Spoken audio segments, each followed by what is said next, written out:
Welcome to Sino American Silicon Products Q2 2019 Results Conference Call.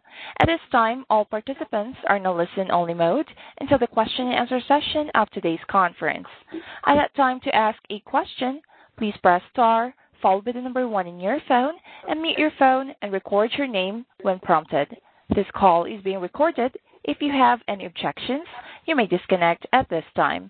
May I introduce your speaker for today, Julie Chai. Please go ahead. Thank you, operator. This is Julie Chai, Equity Sales of UBS, and your host today. UBS is very honored to host Sino American Silicon Products SAS Result Conference Call. With us today, we have SAS President, Ms. Doris Hsu, and Vice President, also spokesperson, Mr. C.W. Lee. The format of today's event will be as follows. First, SAS VP spokesman, Mr. C.W. Lee, will give us a brief introduction of today's call. Then SAS President, Ms. Doris Hsu, will present executive comments, followed by CW's presentation of SAS. After that, we will open the telephone lines for Q&A. If you do not yet have a copy of today's summary slides, you can download it now from SAS website at www.saswaser.com. And now I would like to turn the microphone to SAS Vice President, Mr. C.W. Lee, for the opening remark. Thank you, Julie. C.W.? Hello, everyone. Welcome to join SAS 2019 second quarter earnings conference call. I'm C.W. Lee, SAS Vice President, as well as company spokesman. We also have Doris Hsu, President of SAS, in this call. Doris will give us the executive comments later. And then I will present industry overview and 2019 Q2 financial performance. The final Q&A session will be hosted by Doris as well. For today's presentation file, we just uploaded onto our website on yesterday. If you do not have the file on hand, please access our website for the most updated file. Please note that some information during our discussion today will consist of forward-looking statements, which are applied throughout the call and this presentation. These are subject to significant risk and uncertainties. Actual results or trends will differ materially from our forecast. Please refer to the safe harbor notice in our presentation, page 2, disclaimer. Now I would like to turn the call over to Doris for page 3, executive comments, and I will report you our 2019 Q2 operational performance later. Doris, please. Thank you very much, CW. Good afternoon, everyone. Thank you very much for joining us this afternoon for SAS second quarter 2019 earnings call. This is the very first time for SAS to host this kind of earnings call. From now on, we will have this earnings call once every 6 months to report our financial performance and overall market strategy, business strategy to all the analysts and shareholders. Okay, so this is the first time, and this is Doris. First of all, let me start with some quick summary of SAS. SAS made a contract loss provision amounted $4.35 billion in Q2. Due to this provision, SAS Q2 EPS dropped to NT dollar 3.92. This is the loss per common share, minus 3.92. Matter of fact, without this provision, SAS Q2 EPS would surge to NT dollar 3.54 per common share. For the same reason, SAS, the first half of 2019 EPS was NT dollar minus 0.76. Without this aforementioned provision, it could have been 6.69 per share for the first half of 2019. Later on, CW will present more financial details. SAS first half 19 revenue remains quite stable. Nearly 90% of the revenue is contributed from Global Wafers, or GWC, which is the third largest silicon wafer supply in the world. SAS owns over 51% of the shares of GWC. GWC 2019 first half overall performance was very good as well. GWC EPS for the first half 2019 reached as high as 17.02. This is the best ever half-year EPS for GWC. First half revenue, GWC first half revenue is 7% higher than first half 2018. And gross margin-wise, also GWC gross margin in the first half 2019 reached 40%. Later on, CW also will present GWC financial data to everyone as well. In addition to semiconductor overall business, actually SAS solar business is very stable in the first half of 2019. The most important points I would like to share, highlight for SAS solar business are the following 2 points. And the following 2 points are very important, and that are the very important reason for SAS to hold the earnings call today. The first very important point I would like to highlight is that all of SAS solar BUs, including wafer, cell, module, power plant, are not only generating positive cash flow in the first half of this year, but also making positive operational income in the first half of the year. This is the first point. And the second very important point I would like to highlight to everyone is that except self-funded project financing for those very good solar farms built or owned by SAS, as of today, SAS has 0 interest-bearing loans from yesterday. August 12th, which is yesterday, SAS repaid 100% of its interest-bearing bank loans. So today, from today, SAS has 0 interest-bearing bank loans. So these two are the most important highlights I would like to share with everyone. And next topic I would like to share with everyone is the outlook. I will share my view of the outlook of both solar business and semiconductor business. As you know very well that semiconductor business accounts for around 90% of SAS consolidated revenue.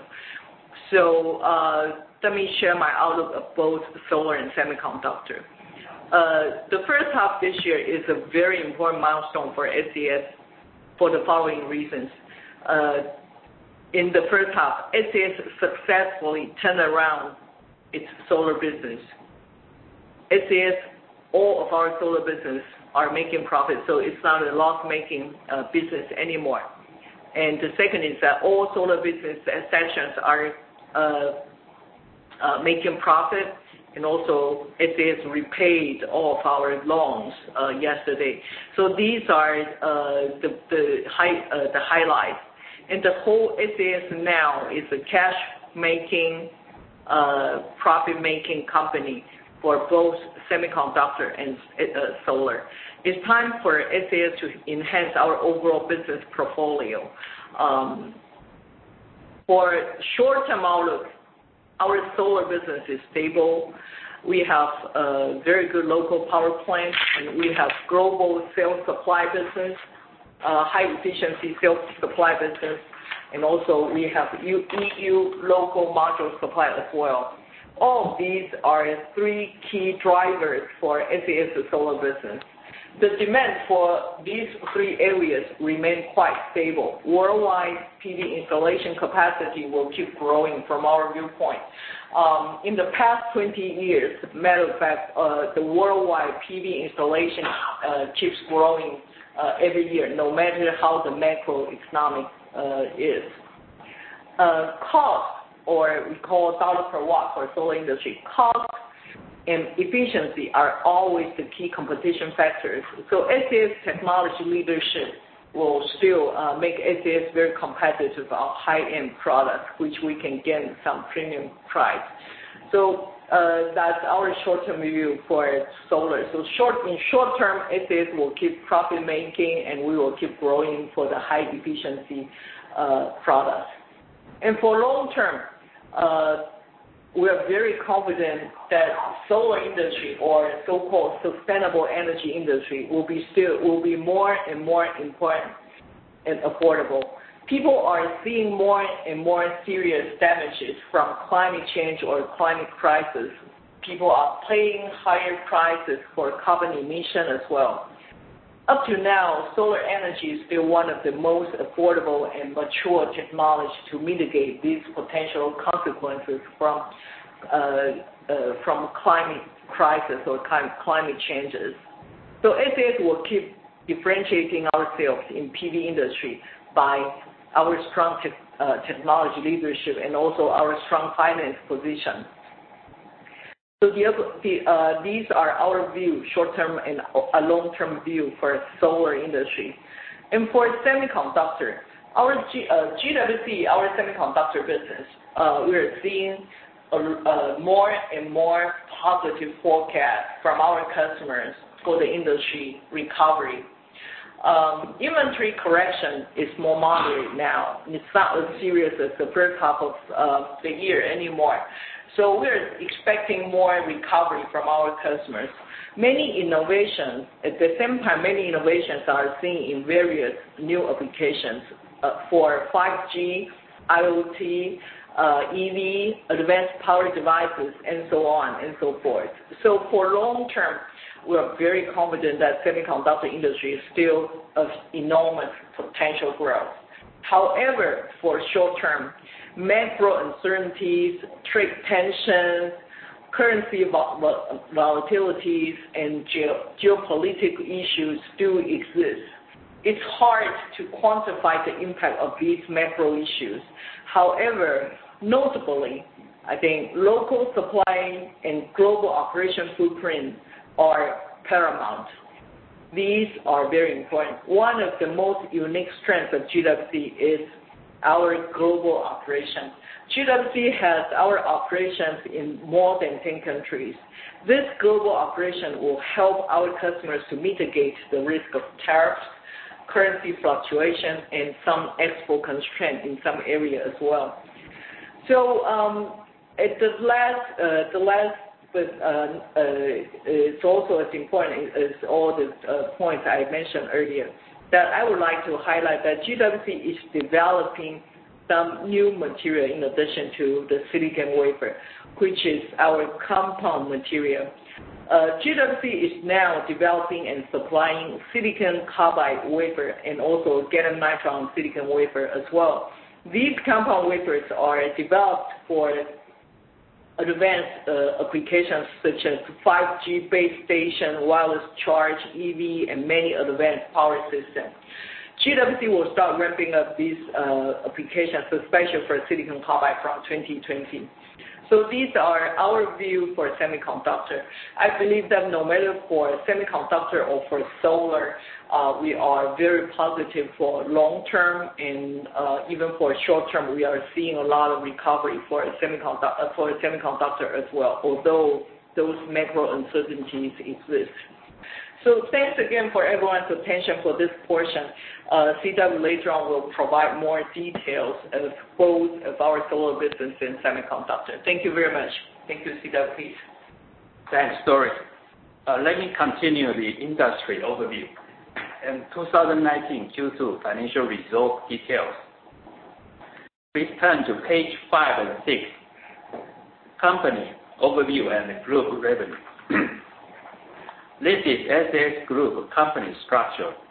SAS now is a diversified business group consisting of solar, semiconductor, sapphire, as well as a strategic business like a specialty gas business.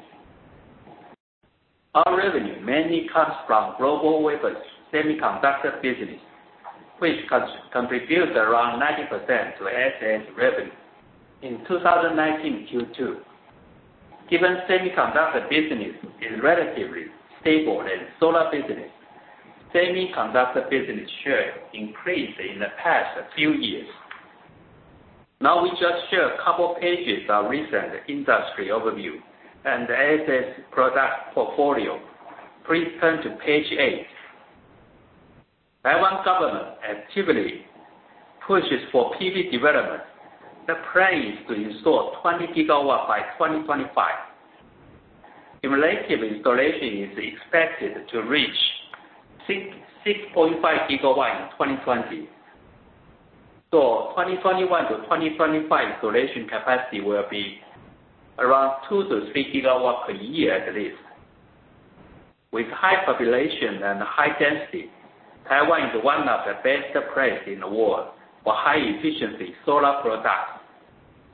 On page 9, SAS has established a 120 megawatt PV power project in Taiwan and Philippines. Also started a battery energy storage system project in 2019. On page 11, SAS high efficiency solar product is targeting to 425 watt output with 72 pieces N-type mono modules. Will achieve 23.4% efficiency in 2020, which provides the best solution to PV industry requirements. Now let's move to 2019 Q2 financial results. Please turn to page 13. SAS 2019 Q2 consolidated revenue decreased 3.8% YOY. First half consolidated revenue reached NT dollar 34 billion, a decrease of 0.1% YOY. Macro market uncertainties such as China, USA trade tension, Huawei ban, Japan-Korea dispute will impact worldwide semiconductor market in the short term. But from long-term perspective, driven by innovations like 5G, IoT, along with increasing content in devices, we believe semiconductor as the irreplaceable infrastructure to daily life will continue to grow going forward. Carrying out a strong sales in Q1, GWC 2019 Q2 performance is stable. Please note that the GWC 2019 first half EPS hits a record high. We just announced July revenue on last Friday. SAS consolidated revenue was NT dollar 5.05 billion in July, a decrease of 13.7% YOY, and a decrease of 12% QOQ.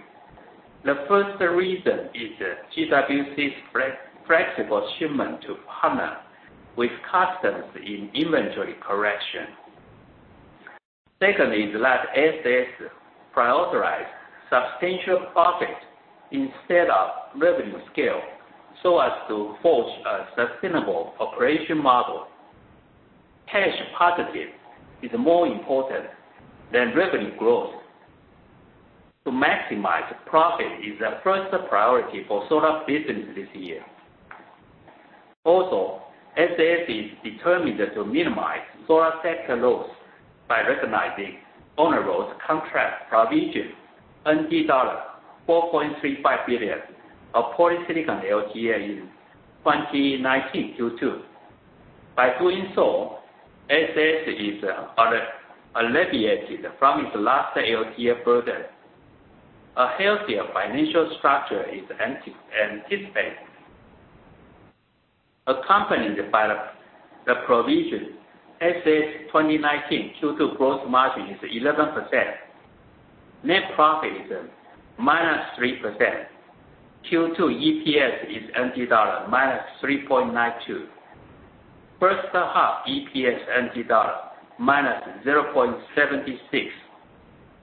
However, if we exclude the provision to see SAS actual operations more clearly, you will find that our profitability is really good.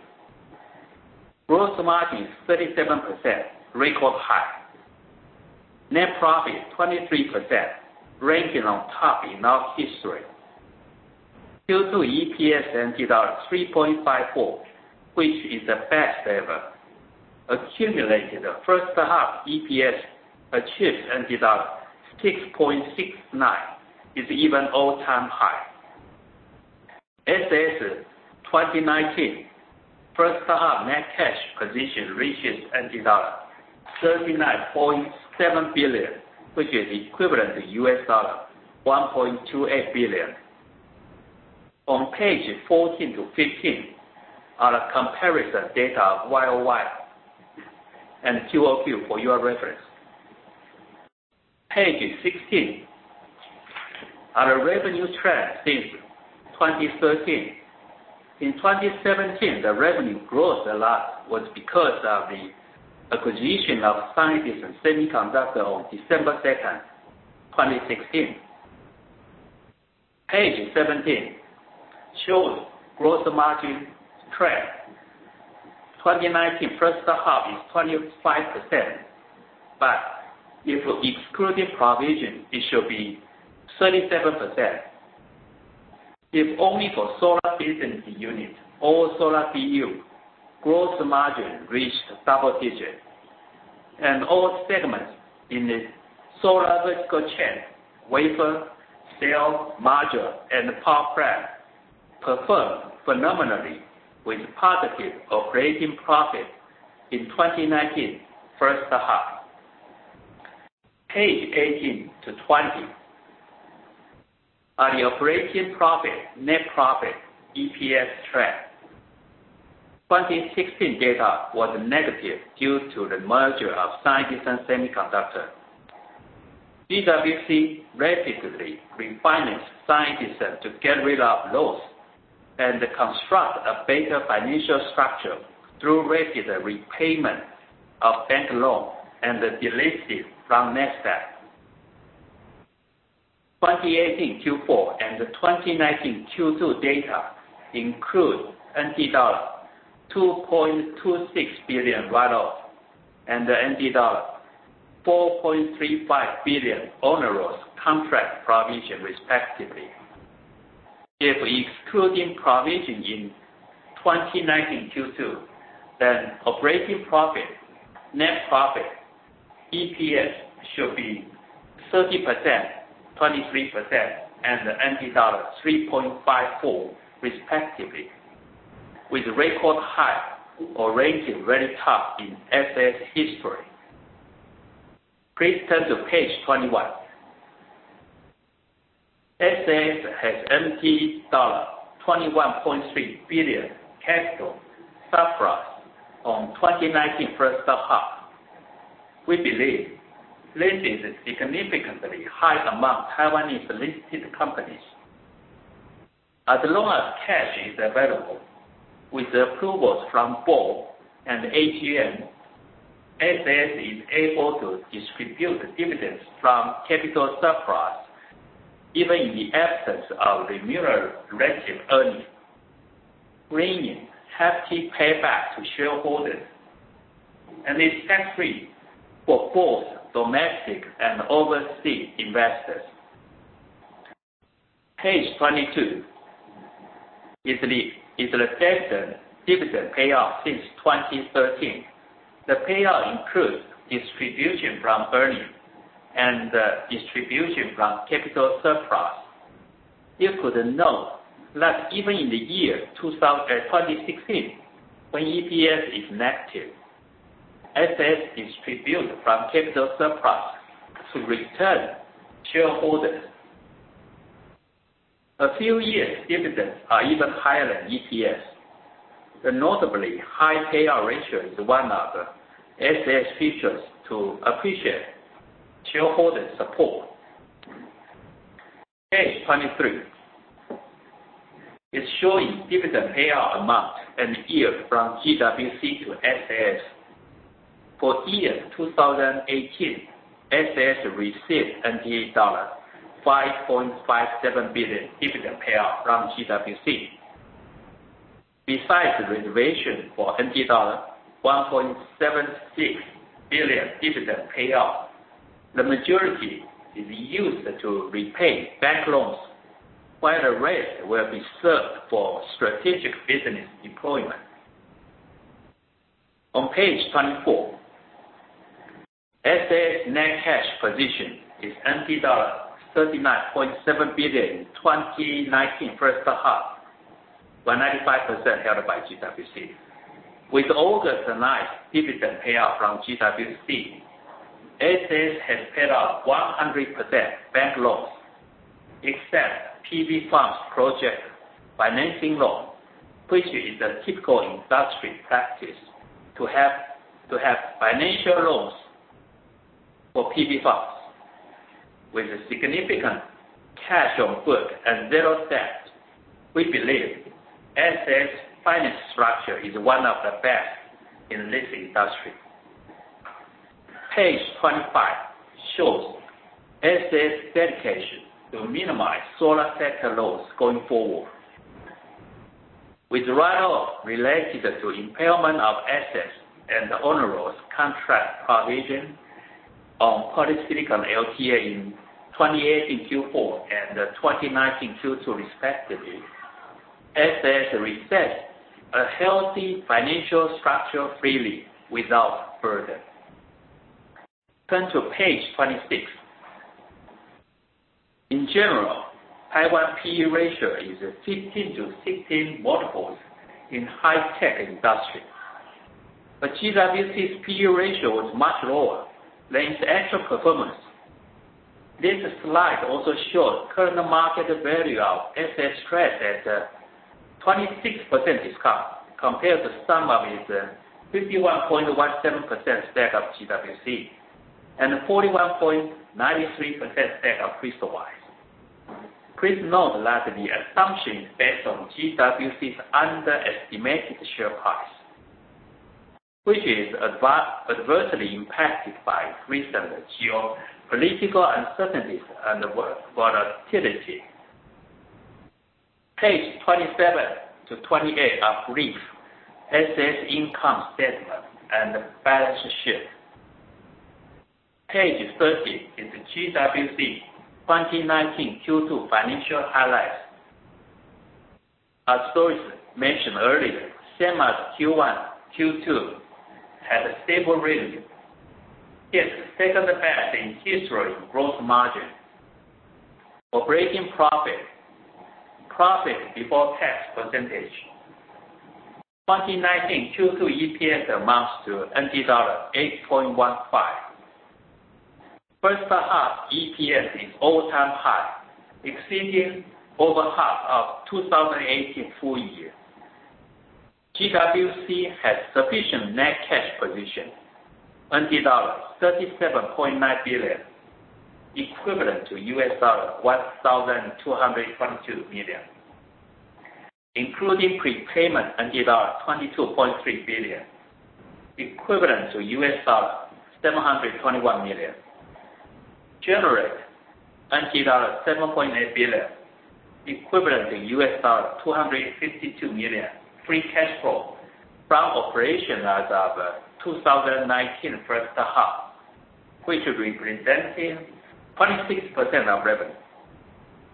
Cash dividend of NT dollar 25 per share distributed on August 9th, total NT dollar 10.8 billion, equivalent to US dollar 350 million, with 80.2% payout ratio. Regarding LTA, GWC is building a new 300mm line in Korea.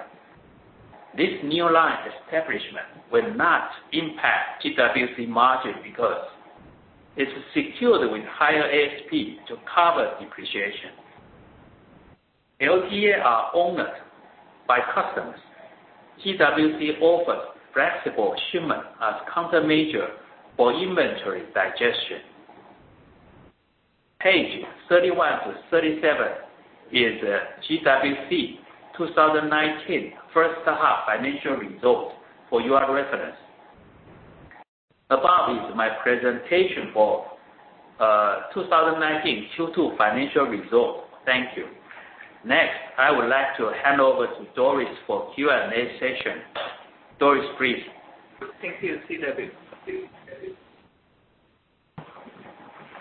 Okay, so we will now open the line for Q&A. Doris and CW welcome questions about SAS and also Global Wafer as well. So operator, please kindly remind participants how to register for questions. Thank you, Julie. We'll now begin the question and answer session. If you would like to ask a question, please press star followed by the number 1 in your phone, unmute your phone, and record your name clearly when prompted. Your name is required to introduce your question. And to cancel your request, press star followed by the number 2. Once again, to ask a question, please press star followed by the number 1 in your phone. One moment, please, for our incoming questions.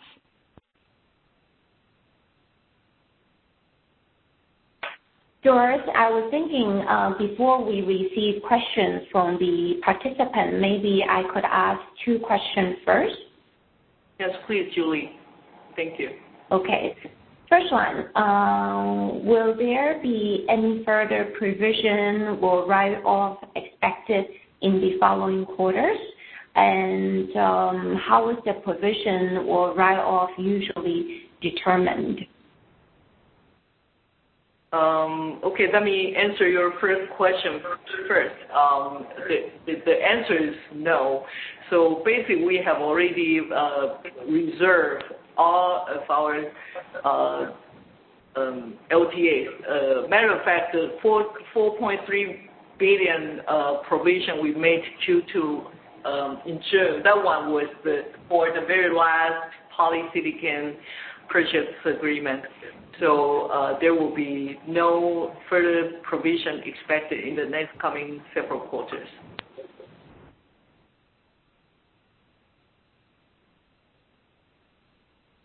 I see. And usually, so by looking at that, we would expect probably there will be no more provisioning for the following quarter. And second question is, how does company expect revenue contribution split between the GWC and solar sector in Q3 or second half? I think it will remain, for first half, it's 89% from semiconductor, 11% from solar. I think the second half will be, I think, basically very close to this percentage, maybe plus minus 1 to 2%, so very close. Got it. Thank you. Thank you, Julie. Operator, let's take some questions from the floor. At this point, speakers, there are no questions in queue at this time. Again, as a reminder, please press star followed by the number 1 on your phone if you would like to ask a question, and record your name clearly when prompted. And to cancel your request, press star followed by the number 2. One moment, please, to see if we have questions over the queue. Thank you.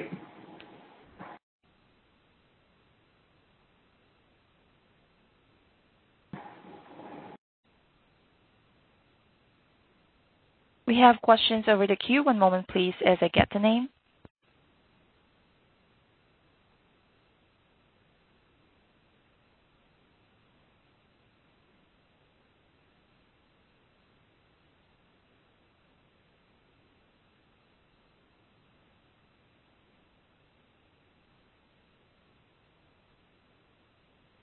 All right, speakers, we have a question that's coming from Hiko Lee.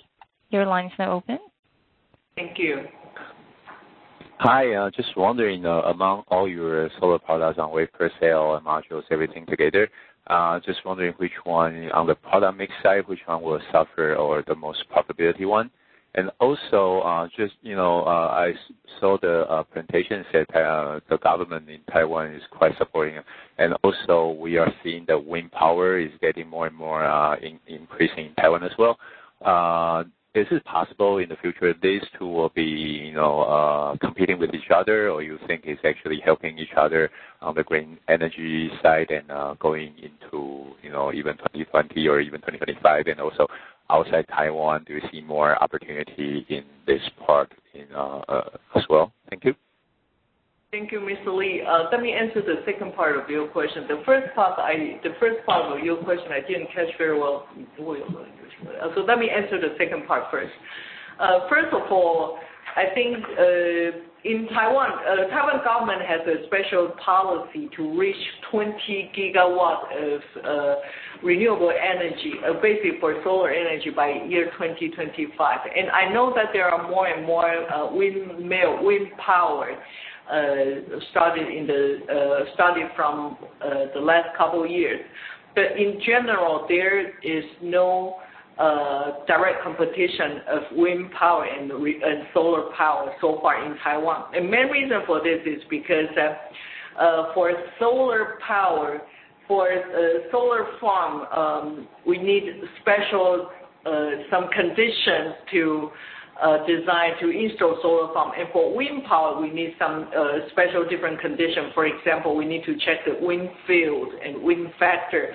But for a solar farm, we need to check the effective sunshine hours per day. So we have different factors to check the location, to adjust the location for different renewable energy. So basically, there is no direct competition for solar or wind power. So basically in Taiwan, I think solar power still dominates the whole renewable energy section. And for SAS, you might know that, matter of fact, SAS has our solar farm not only in Taiwan, but also in some other countries as well. For example, we have a big solar farm in Philippines, which is as big as 50 megawatt, one site, 50 megawatt, and that site is good. The space, the location of that site is good enough to support 75 megawatt. We have already built and connected to the grid over 50 megawatt. So that's Philippines, and not only Philippines. Actually, we have 17 solar farms in Italy as well. Total 17 megawatt, roughly 1 megawatt per farm in Italy. We built those solar farms about 5 years ago in Italy, so we do have some overseas experience as well. But so far, our strategy is to focus on local renewable energy market for now. We are more cautious for overseas business, especially for solar farm. We know that there are some countries or regions which are very positive, very aggressive for solar system installation, but basically because of the solar farm, you need a lot of local support. So basically, we're more conservative for overseas. We focus on Taiwan, and we put a lot of resource for Taiwan. So that's my answer to your second part of your question. But I'm sorry that I missed the first part. I was not very clear about the first part of your question. Could you please repeat that part again? Sure. Thanks for the answer. My first question was, among all your solar business, wafer, cell, modules, power plant, everything together, is there a rank on the probability? Which one is the most probable one? But I guess it's, you always come up with a full power plant? And is it possible if you will be focused on any one of them in the future to have a better probability? Thank you. Thank you, Mr. Lee. As you said, that we have 4 subsections of our solar products. We have wafer section, cell section, module section, and power plant section. So total, we have 4 sections. Among these 4, wafer section cell section is the biggest one. Revenue-wise, is the biggest one. It accounts for around 50% of our total revenue. I mean, if we're talking about the revenue generation, cell is the biggest one, accounts for 50%. But margin-wise, I think cell. If we're talking about gross margin or operation percentage-wise, cell and our wafer BU now are very close. the wafer BU I'm talking about, actually, it's not the multi-solar wafer or mono wafer. It's a special wafer, special kind of silicon wafer BU. So the gross margin or operation income of these two BUs are very close, but absolute amount, because of sale BU's total revenue is around 50% of the whole solar group. So if we are talking about how much cash generated by each BU, I think sale is still the main one who generate most of the cash for the whole solar BU so far.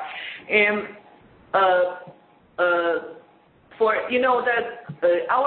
we have power system as well. Power system looks like that solar power system. Looks like that the overall cash generating is not as big as sale, but matter of fact, when we invest solar farm, actually that generates stable cash for 20 years. So if you calculate, if you aggregate the whole potential cash income for the whole lifetime, 20 years, then solar farm is a very good business for us as well. I hope I made myself clear enough. Sorry about that. Thank you, Mr. Lee. Thank you. And one last question, if I may. So we understand you have zero long-term bank loans. Congratulations on that. And also we have a very high cash position. And I'm just wondering, so what's and we're going to focus more on Taiwan's market. So what's the CapEx outlook for maybe this year or next year? Thank you. Yeah, you are very right that starting from yesterday, basically we are a interest-bearing, debt-free company, and we have plenty of cash on hand. And from CapEx's viewpoint, if we're talking about solar, actually our CapEx in Taiwan is not big. We will have two major CapEx in the next 12 years or the next 18 years, from the second end of 2020. Two major CapEx. One is for our N-type cell and our high-efficiency cell N-type cell. That one, because we need a brand new line for our technology leadership. So we will have to install new tools, new technology for that. That is a major part of our CapEx. And the second major part of our CapEx will be for our solar farms in Taiwan. We are still very aggressive for building solar farms in Taiwan. And you know that in Taiwan, in average, I think in Taiwan, roughly around, we built, the whole Taiwan installed around 2.5 gigawatt to 3.5 gigawatt solar farm in Taiwan every year. And we hope that we do hope that we can grow our market share in Taiwan as well. So we think that for a solar farm installation, that will be still a big part of our CapEx in the next several years. That's our view. But no matter what, compared with the cash on hand, these CapEx are very minimal. Basically, it's very, very minimal. Got it. Thank you.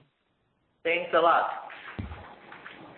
Speakers, we still have two questions over the queue. The next question comes from Jeff Allweiler.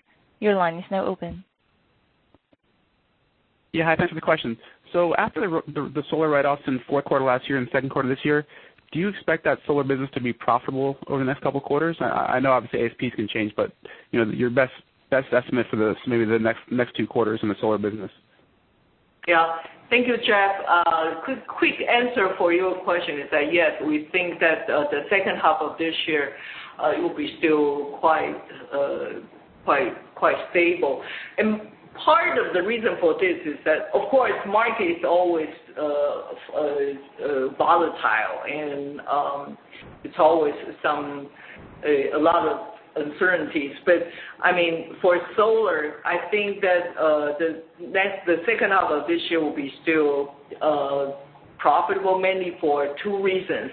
The first reason is company policy. Basically, my policy is that we care bottom line more than top line. So if we can get some big business, but we have to lose some money for that, that is not our policy. We're not going to go for that kind of loss-making business. So this is the main reason. So because of this policy, basically we focus on our profit-generating, profit-making. So this is the first reason. The second reason that we are confident that the second half will be still healthy is that, that solar business, to some extent, solar business is pretty much policy, still kind of a policy-driven business. And the second half or the next maybe 12 months in Taiwan, basically, I think because of a lot of voting, a lot of election, government in the past several years, governments are very positive, very supportive for renewable energy. I think in the next several quarters, I'm confident that there will be no big policy change, especially in Taiwan. And as I explained, that for power plant and several businesses, we pretty much are still local market first. So we're confident that the market so far will be still okay.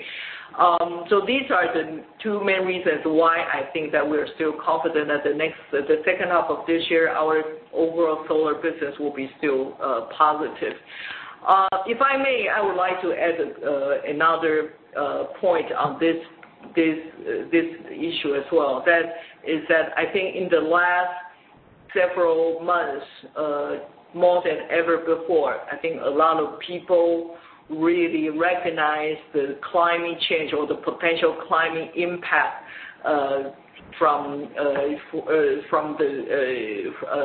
in the last several quarters or months. Especially you see that the heat wave in Europe, the temperature can be as high as 46 degrees Celsius, and the typhoon can be that serious. That is the strongest in the last 70 years in China. So that was very, very bad. And U.S. as well, we see some extreme climate. So actually climate change is getting worse. So I think it's a global consensus that we mankind need to protect our earth more than before. So I believe that renewable energy or sustainable energy, this is definitely the direction for almost everywhere in the market. So that's why we're still very confident, not only for the second half of the year, but also I think for long run, for long term, renewable energy will be still one of our core business for SAS. Okay, maybe a follow-up for that. The legacy multi-solar wafer business, with all the write-offs, are you actually still making those multi-wafers, or is that pretty much shut down after? Sorry about that, Jeff, for interrupting. To answer your question, that no, we don't have any multi-wafer business anymore. So that's zero now. We don't produce. We have stopped our multi-wafer production from 2018. So there is no multi-wafer business anymore. And the wafer business, I said earlier when I replied Mr. Lee's question a while ago, I answered that we have four business subsection of solar, wafer, cell, module, and solar farm. When I said wafer, I meant that same tool, same production, but that's not typical. That's not ordinary solar multi-wafer, that kind of wafer section. So when I said wafer, I meant some special product, silicon special product using same tools, but they are totally for different applications. So that's not the ordinary multi-wafer for solar anymore. Okay, yeah, that's helpful. Thanks. And then another question, you mentioned second half product mix could be roughly the same. If you kind of guess, 3 to 5 years from now, do you think the product mix between semi and solar will change significantly from where it is this year? I think that it's likely that maybe the weight of semiconductor business maybe will be even a little bit higher than what we are seeing today. And part of the reason is that we are very confident that for long run, the semiconductor industry, the potential of the semiconductor industry is enormous. We are seeing a lot of brand new, a lot of innovations and new applications under development. We know that semiconductor will play a more and more important role for mankind, for the world, for the industry from now on. So we believe that the growth of semiconductor for SAS, GWC, the growth of semiconductor could be more aggressive than solar. And this is one reason.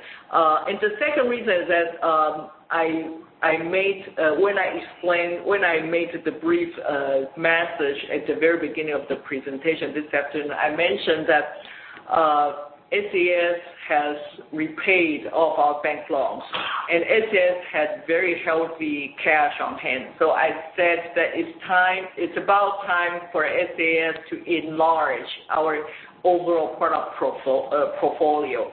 So that means that SAS will keep growing, but I think that it's not that likely that SAS will make further investment to increase our solar-related investment. So I think that, for example, if SAS has some other investment or some other new development, new investment, it's more likely that will be maybe semiconductor related or some other high-tech product related instead of that another new business for solar related. I don't mean that we are not going to grow for solar business. No, we will grow, but I think that, as I said, that our policy is that to make sure that we will generate cash from our new business. So unless that we're sure that we will midterm, long-term, sure that we can make some profit. Otherwise, we're not going to prioritize or make very heavy investments for solar. So that's why, to answer your very good question, that 3-5 years from now, my expectation is that the whole SAS consolidated revenue will look a little bit different from today. I think by then, we will have even higher percentage of our revenue coming from semiconductor industry than today, which is 89% today. Okay, great. And then, sorry, one last question was somewhat related. On your presentation, when you showed your high net cash position for SAS, how much of that is actually consolidated from Global Wafers, and how much is actually that, Sino American parent, which actually you can use, without considering what Global Wafers wants? You mean cash-wise or? Yeah, the cash position, yeah. Cash-wise, I think, after repaying, yesterday was the day GWC paid dividend to all of our shareholders. SAS is the 51% shareholder. Of course, SAS got 51% of the dividend. GWC paid yesterday, which means that SAS received 5.5 billion NT yesterday from GWC's dividend. GWC total dividend was 10.88 billion NT. That was the payout yesterday. So yesterday, SAS received 5.5 billion from GWC, and then SAS reserved 1.7 billion for the dividend. SAS is going to pay this Friday. That's SAS dividend. So the balance, SAS could have huge cash on hand, but I decided to repay all of the interest-bearing bank loans yesterday. So as of today, SAS has zero debt, but zero bank loans. But SAS still have some cash, but the cash, of course, is way lower than GWC's cash. So if you check the consolidated financial result, I think most of the cash, more than 90% of the cash, or even 95% of the cash shown on the consolidated financial balance sheet, more than 95% of cash is GWC's cash right now. I hope this is clear. Yes, great. Thank you very much. Thanks a lot for your very good questions.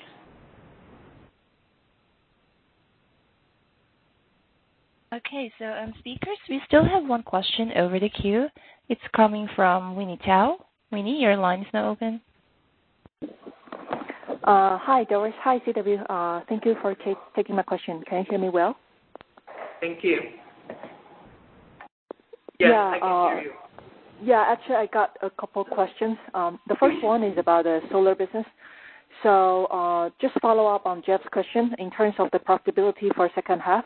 do you expect the solar business, the second half profitability could improve versus the second quarter? This is the first question. Yes.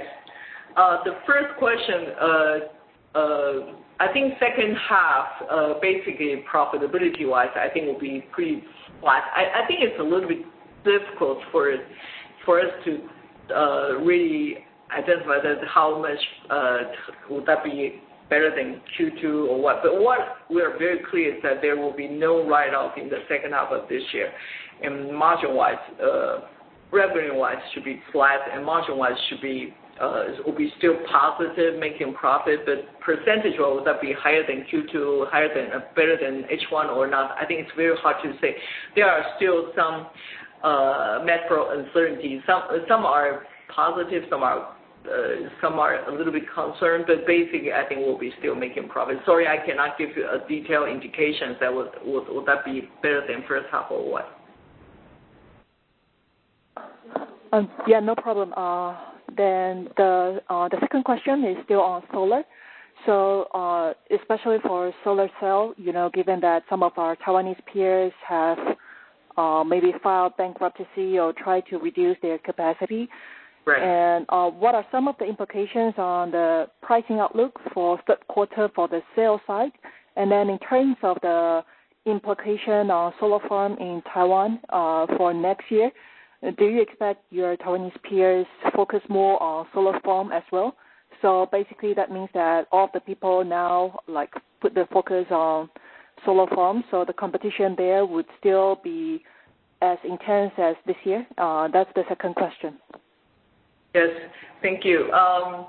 For the second question, I think that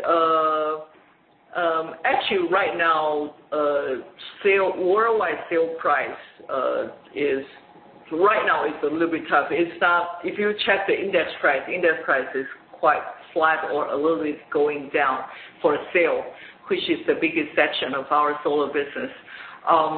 But that's a general trend. But as you know that SAS focus on high efficiency, high-end product. So our section price is a little bit more stable than the other medium level products, which have much bigger volume but much tougher competition.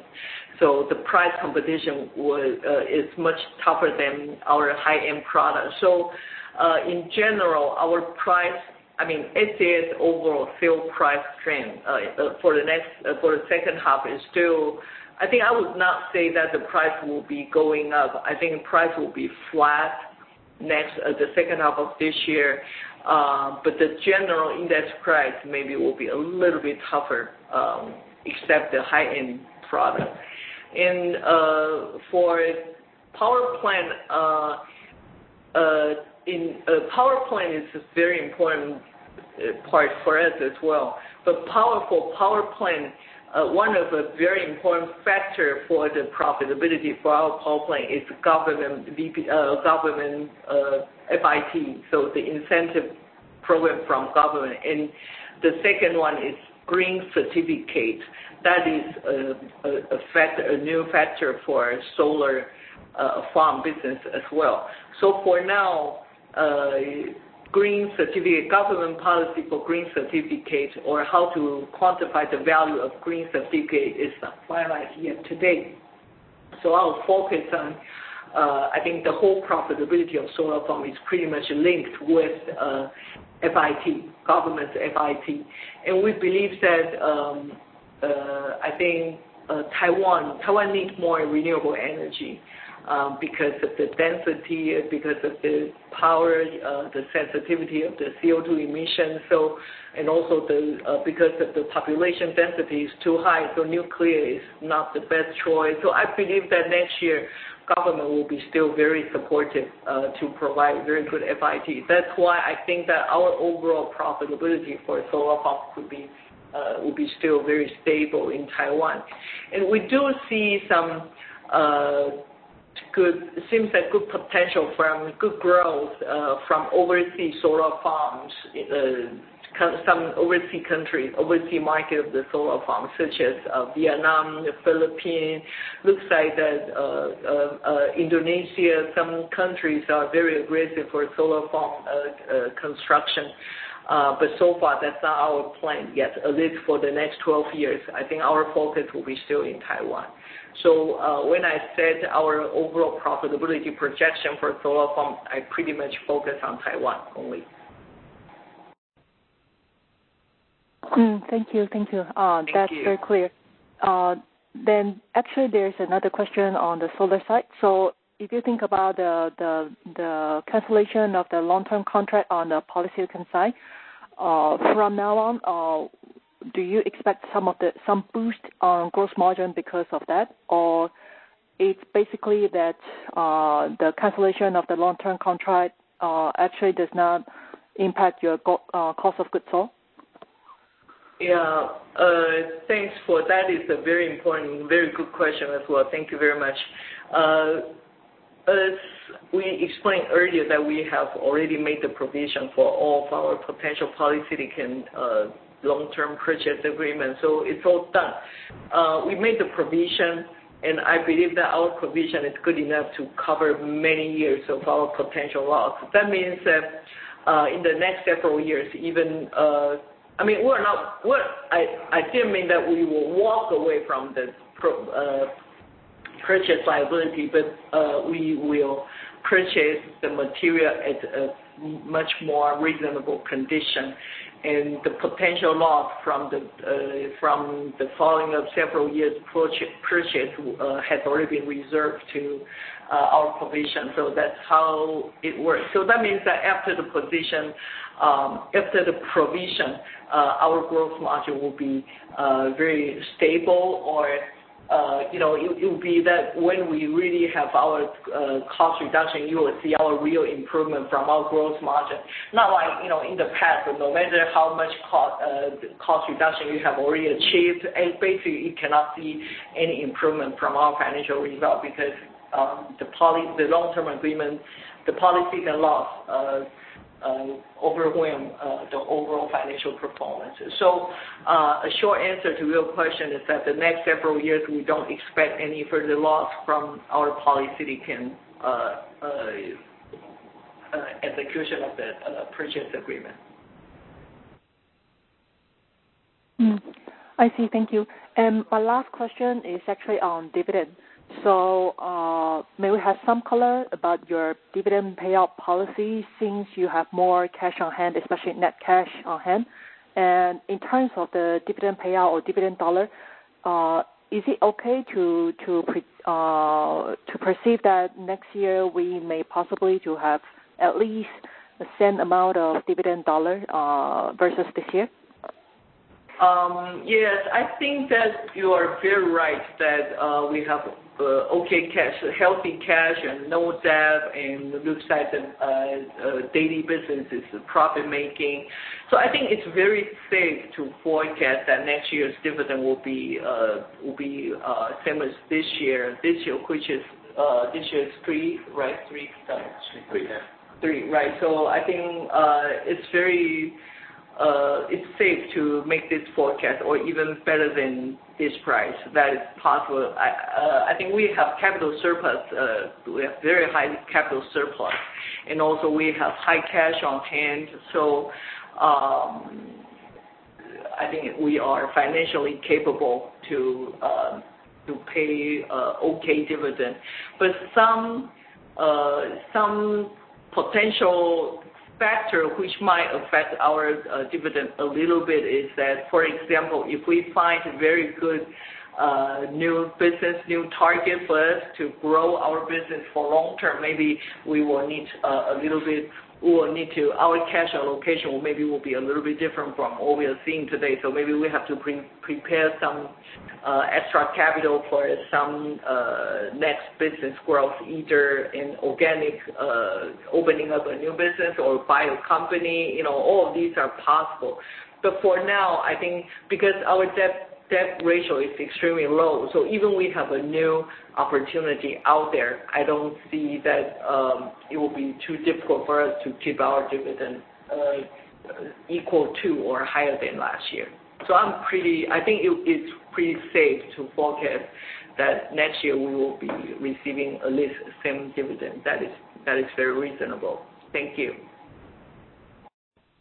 Oh, thank you. When you talk about the inorganic growth, so if we recall for GlobalWafers, like 2016, you did a very good M&A, and that is the time that, like everybody feels the industry is out of hope, but you got a lot of cash, and you did a very great merger acquisition. And then for solar industry now, do you see this is kind of a similar situation versus GlobalWafers in 2016?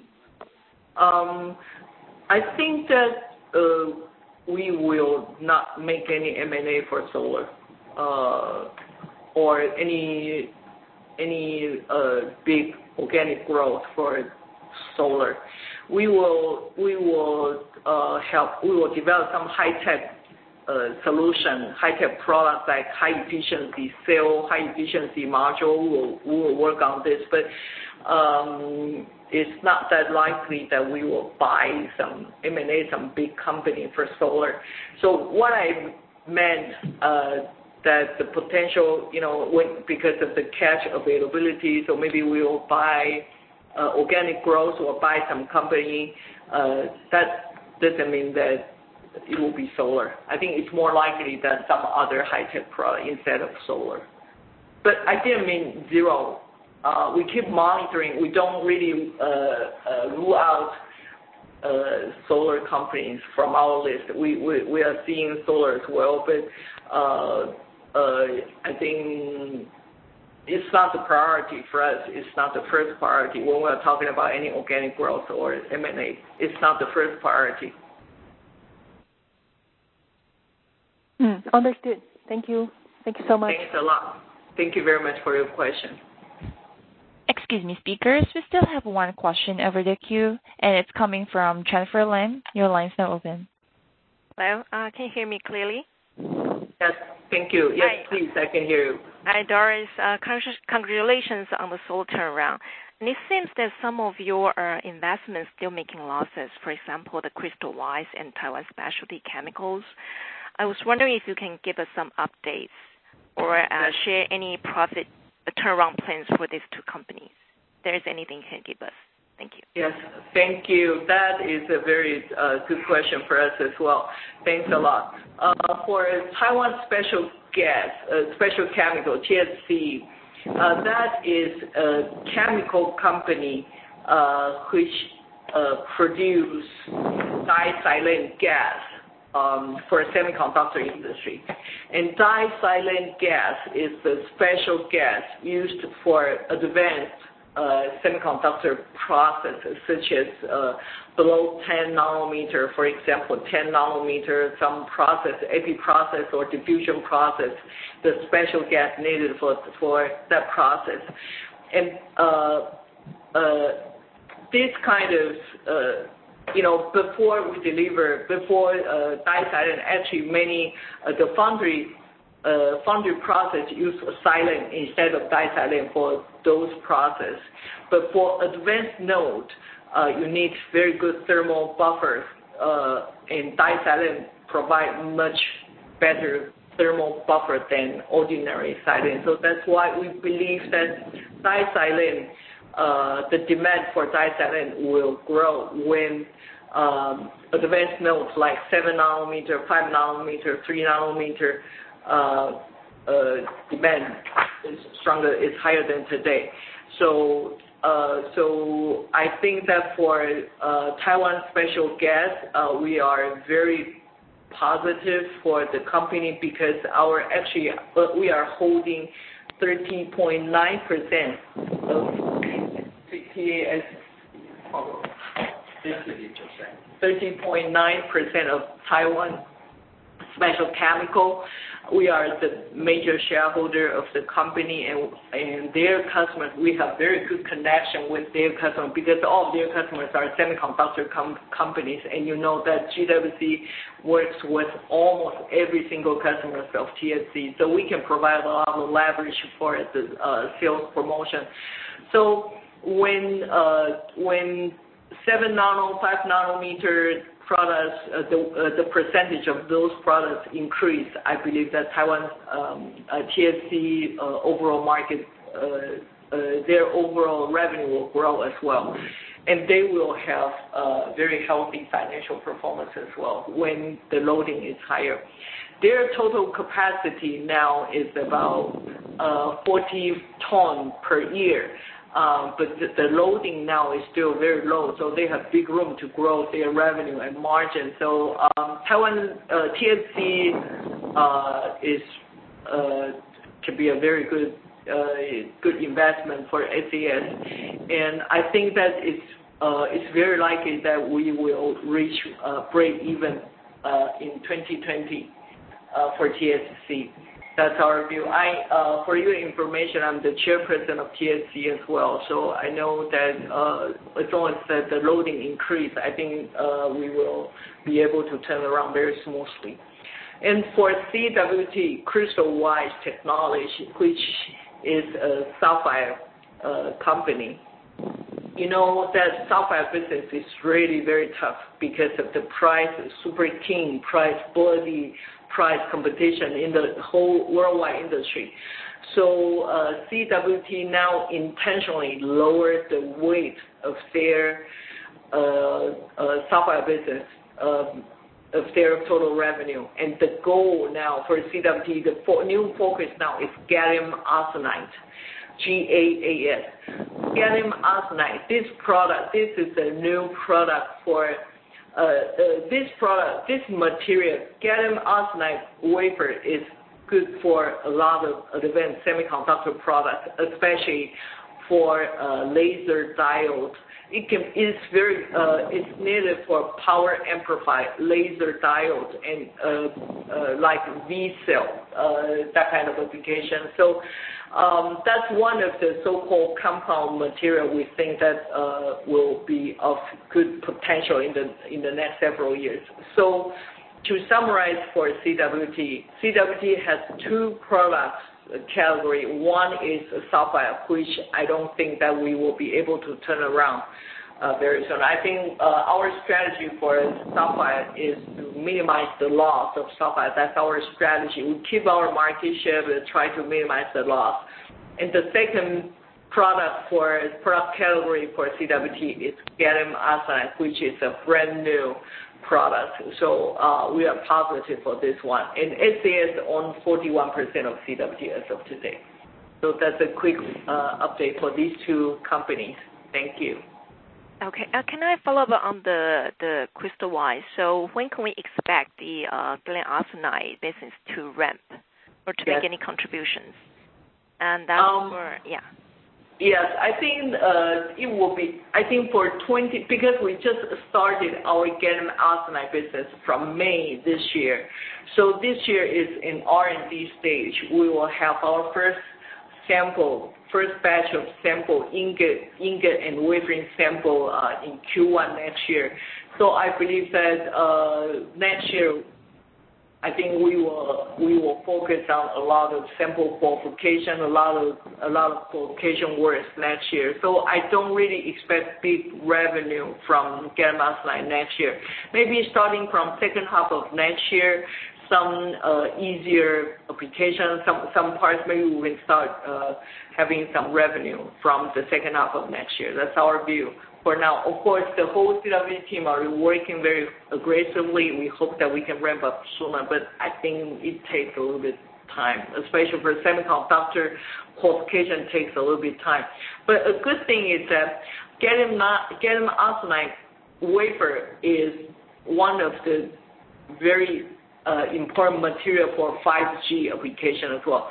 Same as our silicon carbide, GWC silicon carbide, and gallium nitride, gallium silicon. I think these three compound materials, all these three demand will be very strong when 5G really released to the market.